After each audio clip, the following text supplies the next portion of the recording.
Hello dear, this is Shiva. आज हम जिस फिल्म की एक्सप्लेनेशन करने वाले हैं उस मूवी का नाम है द ड्रीमर्स। तो चलिए आपका ज्यादा टाइम ना लेते हुए आज की एक्सप्लेनेशन को शुरू करते हैं। मूवी की स्टार्टिंग में हमें मैथ्यू को दिखाया जाता है जो 20 साल का एक अमेरिकन स्टूडेंट है। वो बचपन से ही फ्रेंच फिल्मों को देखते आ रहा है। मैथ्यू फ्रेंच फिल्मों को इतना ज्यादा पसंद करता है पर उसे फ्रेंच लैंग्वेज बिल्कुल नहीं आता है, बस थोड़ा बहुत ही आता है पर वो ना के बराबर है। इसलिए मैथ्यू अमेरिका से सीधा पेरिस आया है फ्रेंच लैंग्वेज को पढ़ने के लिए और इस लैंग्वेज में एक रेस्पेक्टिव डिग्री हासिल करने के लिए।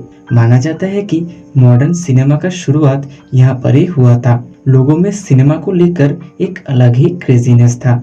एक दिन कॉलेज में मैथ्यू की मुलाकात दो भाई बहन से होता है। भाई का नाम थ्यू और बहन का नाम इजाबेल होता है। वो भी मैथ्यू के साथ पढ़ते थे।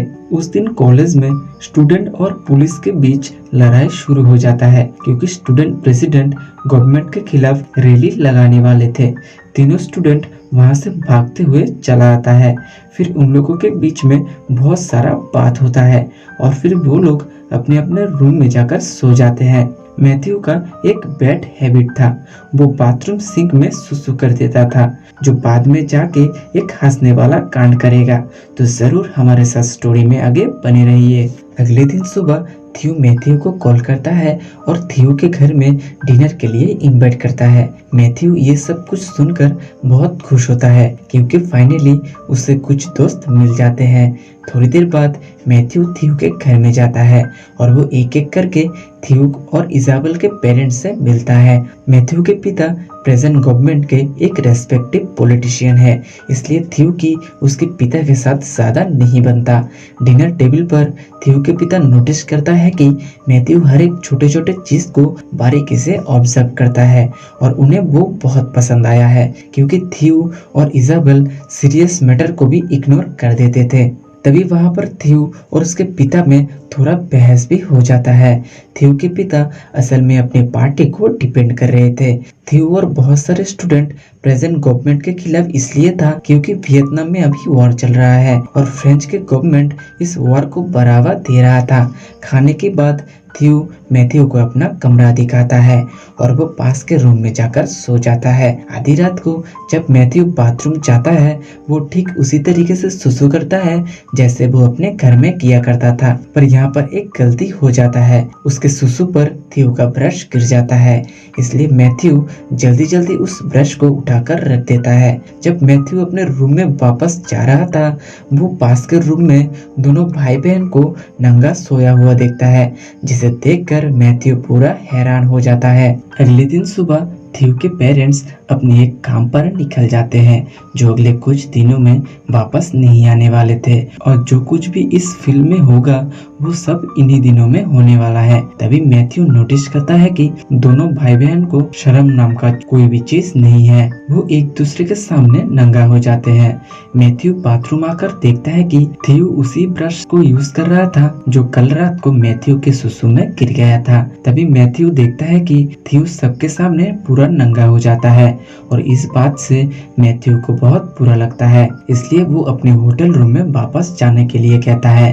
पर थ्यू और इजाबेल उसे कुछ दिन उन लोगों के साथ रुकने को कहता है क्योंकि वो लोग घर में अकेले हैं और उनके पेरेंट्स भी कुछ दिन घर में नहीं आने वाले थे।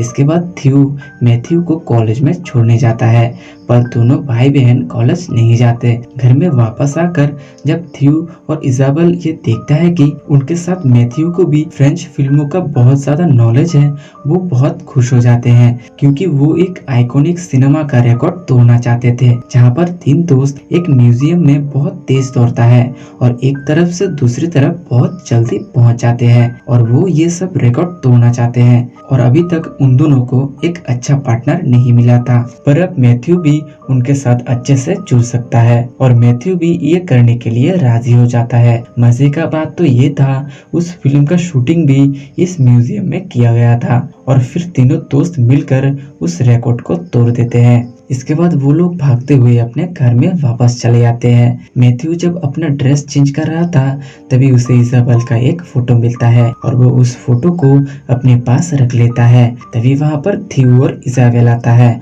और इजाबेल एक फिल्म का सीन करती है और थ्यू को गेस करने के लिए कहती है, पर थ्यू उस फिल्म के बारे में कुछ भी कह नहीं पाता। इसलिए इजाबेल थ्यू को एक डेयर देता है। थ्यू को अब सब लोगों के सामने अपना हथकड़ी चलाना होगा। थ्यू भी इस बात पर राजी हो जाता है क्योंकि कहीं न कहीं थ्यू भी थोड़ा हाफ मेंटल था इजाबेल की तरह। मैथ्यू ये सब कुछ देखकर हैरान हो जाता है क्योंकि उसके पहले कभी भी उसे ऐसा नजारा देखने को नहीं मिला था। जब थ्यू वहाँ से उठकर चला जाता है, इजाबेल उसकी क्रीम को टेस्ट करने लगती है। तभी मैथ्यू को पता चलता है कि थ्यू और इजाबेल ट्विंस हैं, इसलिए ऐसी हरकत करते रहते हैं। उसी दिन रात को थ्यू एक मूवी का सीन दिखाता है और मैथ्यू को उस सीन को गेस करने के लिए कहता है, पर मैथ्यू उस फिल्म को गेस नहीं कर पाता। इसलिए मैथ्यू को ये डेयर मिलता है कि मैथ्यू अब थ्यू के सामने ही उसकी बहन इजाबेल के साथ इंटीमेट होगा। मैथ्यू कुछ कह भी नहीं सकता था और कुछ कर भी नहीं सकता था। इजाबेल पूरी तैयार होती है और वो अपने कपड़े उतारने लगती है, जो देखकर जो मैथ्यू को बहुत अजीब लगता है। इसलिए वो उस रूम से भाग चला जाता है, पर थ्यू उसे पकड़ के सीधा उस रूम में ले आता है। तभी मैथ्यू कहता है कि मैं इसलिए इजाबेल के साथ इंटीमेट होना नहीं चाहता हूँ क्योंकि मैंने तुम लोगों को एक साथ सोते हुए देखा था, पर वो लोग इस बात पर कुछ भी नहीं कहता। इजाबेल जब मैथ्यू को न्यूड कर रही थी तभी इजाबेल नोटिस करती है कि मैथ्यू के पैंट के अंदर इजाबेल का एक फोटो है, जिसे देखकर वो दोनों भाई बहन हंसने लगते हैं। अब मैथ्यू के पास कोई भी चारा नहीं था, इसलिए वो इजाबेल के साथ इंटीमेट होने के लिए राजी हो जाता है और इजाबेल की अच्छी तरीके से बचाने लगता है। जब मैथ्यू का लिक्विड बाहर चला आता है तभी मैथ्यू नोटिस करता है कि इजाबेल अभी भी वर्जिन थी, इसलिए मैथ्यू बहुत खुश होता है और वो इजाबेल को किस करना चालू कर देता है। आधी रात को दोनों फिर से इंटीमेट होते हैं क्योंकि मैथ्यू अब इजाबेल को पसंद करने लगा था। अगले दिन सुबह मैथ्यू इजाबेल से सब कुछ कहता है जो वो इजाबेल के बारे में सोचता था। मैथ्यू इजाबेल को ये भी कहता है, अगर तुम्हारे पेरेंट्स को ये पता चल जाए कि तुम और तुम्हारे भाई न्यूड होके एक साथ सोते हो तो तुम क्या करोगे। तभी इजाबेल कहती है, ऐसा बिल्कुल नहीं होगा, अगर ऐसा हुआ तो मैं अपने आप सुसाइड कर लूंगी। इसके बाद जब उन लोगों के पास कोई भी खाना नहीं होता है, थ्यू डस्टबिन में से कुछ कचरा लाता है और तीनों मिलकर उसे खुशी खुशी खाने लगता है। फिर तीनों मिलकर एक ही टब में नहाने लगते हैं। तभी इजाबेल मैथ्यू को कहता है, तुम मुझे कितना पसंद करते हो प्रूव करो। इजाबेल कहती है, हम दोनों मिलकर तुम्हारे नीचे की बाल को साफ करेंगे और तुम कुछ भी नहीं कहोगे। मैथ्यू को लग रहा था कि इजाबेल मजाक कर रही है, पर जब इजाबेल सच्ची में करने लगती है तभी मैथ्यू भड़क जाता है और दोनों भाई बहन को समझाता है कि तुम लोग अभी भी बच्चे हो, तुम्हारा चाल चलन अभी भी बच्चों के जैसे है। और वो इजाबेल को कहता है, क्या तुम्हें डेट के बारे में कुछ भी पता है। तभी उसे पता चलता है कि इजाबेल अभी तक डेट पर नहीं गया है, इसलिए वो इजाबेल को डेट के लिए प्रपोज करता है। रात को मैथ्यू और इजाबेल एक रेस्टोरेंट पर जाता है और फिर सिनेमा देखने जाता है क्योंकि मैथ्यू चाहता था कि इजाबेल समझे एक बॉयफ्रेंड और गर्लफ्रेंड का रिलेशनशिप कैसा होता है। इसके बाद जब वो दोनों घर वापस आ रहे थे तभी वो देखते हैं कि पेरिस के ज्यादातर इलाके पर वार के अगेंस्ट रायट चल रहा था और फिर दोनों घर चले जाते हैं। तभी इजाबेल को पता चलता है कि थ्यू एक लड़की के साथ गपागप कर रहा है और फिर इजाबेल मैथ्यू के रूम में जाती है और मैथ्यू से अपने कुएं की सफाई करवाती है। अगले दिन फिर से थ्यू और मैथ्यू के बीच में एक मूवी की सीन को लेकर नोकझोंक होने लगता है क्योंकि थ्यू और मैथ्यू का थिंकिंग प्रोसेस अलग अलग था। तभी इजाबेल आती है और उन दोनों को रोक लेती है। इसके बाद इजाबेल उन दोनों को लेकर एक रूम में जाती है जहाँ पर उसने एक छोटा सा घर बनाया था ताकि वो तीनों उस घर में मजे से सो सके और फिर बात करते करते वो लोग उस छोटे से घर में ही सो जाते हैं। अगले दिन इजाबेल के पेरेंट्स भी घर वापस आ जाते हैं, पर उन तीनों को जरा सा भी खबर नहीं था। जब इजाबेल के पेरेंट्स उन तीनों को नंगा सोते हुए देखते हैं, तभी उनका दिमाग हिल जाता है और फिर इजाबेल के पिता उनके नाम पर एक चेक छोड़कर उस घर से चले जाते हैं। थोड़ी देर बाद जब इजाबेल उठती है, तभी उसे अपने बाप का साइन किया हुआ चेक मिलता है, जिसे देखकर वो समझ जाती है कि उसके पेरेंट्स ने उन्हें नंगा सोते हुए देख लिया था। इसलिए इजाबेल गैस के पाइप को खुला छोड़कर फिर से उनके साथ सो जाती है। वो असल में सुसाइड करने की मतलब में थी। तभी उसे एक फिल्म का सीन याद आता है, जहाँ पर एक लड़की पहाड़ से गिरकर सुसाइड कर रही थी।